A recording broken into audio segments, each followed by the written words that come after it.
تقلید کے سلسلے میں اور احکام دین سیکھنے کے حوالے سے ائمہ اطہار کی تاکید، اور اس زمانے میں جو ہماری سب سے بڑی دینی اور عبادی حوالے سے ذمہ داری بنتی ہے. تو جیسا کہ آپ کی خدمت میں یہ باتیں عرض ہوئی کہ زمانہ غیبت میں چونکہ ہماری دسترسی حضرت آقا امام زمان اجل اللہ تعالی شریف تک نہیں ہے، تو اس دوران ہمیں کیا کرنا چاہیے؟ آیا آرام سے بیٹھنا چاہیے، نہ عبادت کریں، نہ احکام شریعہ سیکھیں، نہ اس کے پیچھے تلاش کریں، یا پھر اپنی مرضی سے کرتے جائیں چونکہ دسترسی نہیں ہے امام معصوم تک؟ یا کوئی تیسری راہ بھی ہے کہ ہم معصوم کے ساتھ دسترسی ہماری نہ ہونے کے باوجود بھی احکام الہی پر ہم عمل کر سکتے ہیں اور خداوند متعال کی بارگاہ میں کامیابی کے ساتھ ہم حاضر ہو سکتے ہیں؟ اس سلسلے میں حضرت آقا امام حسن العسکری علیہ السلام نے دوران غیبت آقا امام زمان علیہ السلام فقیہ ہے، جامع الشرائط کی اطاعت کا حکم دیا.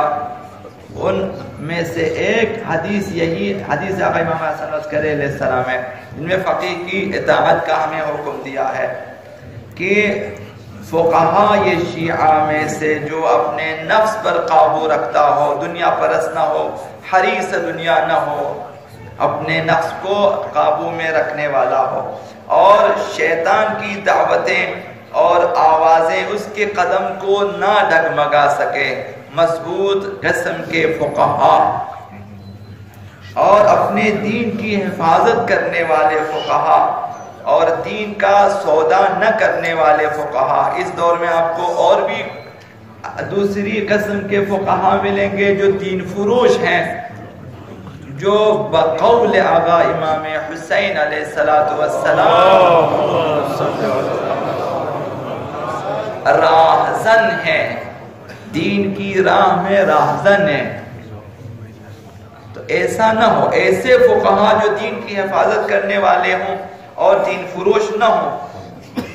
تو معاشر اس سے مراد یہ کہ دین کی حفاظت اور بقا کا انتظام کرنے والے فقہا جو دین کی فکر کرتے ہیں، جو دین کو بچانا چاہتے ہیں، دین کو پہنچانا چاہتے ہیں، سمجھانا چاہتے ہیں، تو ان کی اطاعت کی جائے. یہ ہمارے 11ویں امام نے ہمیں حکم دیا اور فرمایا عوام کے لیے واجب ہے کہ ایسے عظیم جامع الشرائط فقہا کی تقلید کریں. تقلید یہ ہے کہ ان سے احکام لے لیں.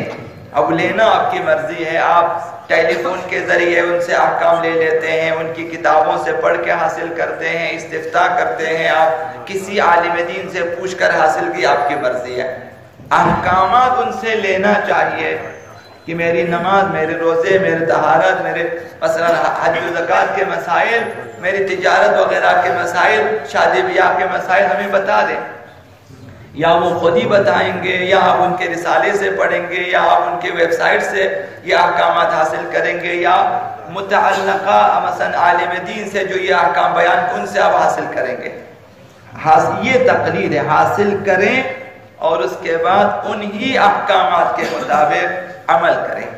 بس ہمارا وظیفہ ہے شرعی اس دور میں، اس وقت، آج اور تا دم مرگ، یہ ہماری ذمہ داری ہے کہ ہم اپنے فقیہ کو معین کریں کہ میں کس فقیہ کی تقلید میں ہوں، میں نے کس مجتہد سے احکام سیکھنا ہے اور عمل کرنا ہے. یہ وظیفہ شرعی ہے. اگرچہ مجتہد معصوم نہیں ہے، جائز الخطا ہے، وہ غلطی کر سکتے ہیں، معصوم نہیں ہے، لیکن جب فقیہ جامع الشرائط فتویٰ دے، عقل کی نظر میں بھی اور اسلام کی نظر میں بھی مسلمانوں کو چاہیے کہ ان کی تقلید کریں. جب وہ فتویٰ دیں تو ان کا فتویٰ ہمارے لیے حجت ہے.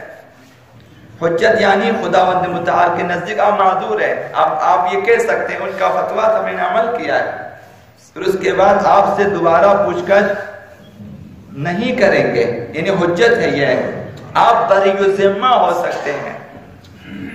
مجتہد عادل معصوم نہیں ہے، لیکن فتویٰ حجت ہے اور ہم ان کی تقلید کر سکتے ہیں۔ عوام کے لیے احکام اور قوانین شرعیہ میں فقیہ جامع شرائط کی تقلید واجب ہے۔ اس واجب سے غفلت کرنا اپنی آخرت کو برباد کرنا ہے۔ قیامت کے دن ایک ایک فعل، ایک ایک عمل کے بارے میں ہم سے خدا متعال سوال کرے گا اور ہمیں جواب دینا ہے، اور جواب دہی اسی صورت میں ہے کہ ہم کہہ سکتے ہیں کہ ہمارے زمانے میں ہمارے اوپر فلاں فقیہ کی تقلید واجب تھی، ہم نے تقلید کر دی ہے اور ہم نے اس طرح سے عمل کیا، آپ بری ذمہ ہے۔ اگر ہم یہ جواب نہ دے سکے تو پھر ہم مسئول ہیں اور وہاں ہم سے سوال جواب ہوگا اور ہم خود اپنے اعمال کے ذمہ دار ہوں گے۔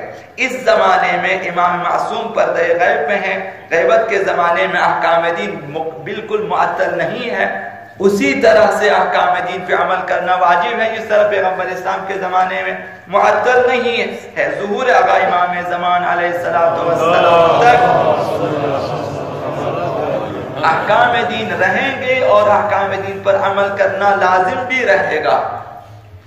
اس مقصد کے لیے تا ان کے امام آ جائیں اس وقت تک ہم کیا کریں؟ فقہا یہ جامع شرائط کی تقلید اس وقت تک ضروری ہے، اور یہ بھی درست نہیں ہے کہ ہم کہیں کہ جب تک امام آ جاتے ہیں ہم آرام سے بیٹھ جاتے ہیں، اعمال بجا نہیں لائیں گے، اگر اس دوران ہم مر گئے امام کے ظہور سے پہلے تو ہم مسئول ہیں اور قیامت کے دن ہماری آخرت خراب ہو جائے گی۔ یہ بھی درست نہیں ہے کہ ہم کہیں ہم اپنی مرضی سے عمل کرتے ہیں، یہ نادانی ہے، جہالت ہے، بے وقوفی ہے۔ خداوند متعال ایسے اعمال کو جو دل بخواہی اپنی مرضی سے انجام دیں خداوند قبول نہیں کرتا، تو واحد بہتر اور صحیح تر راستہ یہ ہے کہ دوران غیبت آقا امام زمان علیہ السلام فقہاء جامع شرائط کی تقلید کریں، ان سے احکام کو سیکھیں اور عمل کریں، اس طرح سے ہم قیامت کے دن بری الذمہ ہو سکتے ہیں۔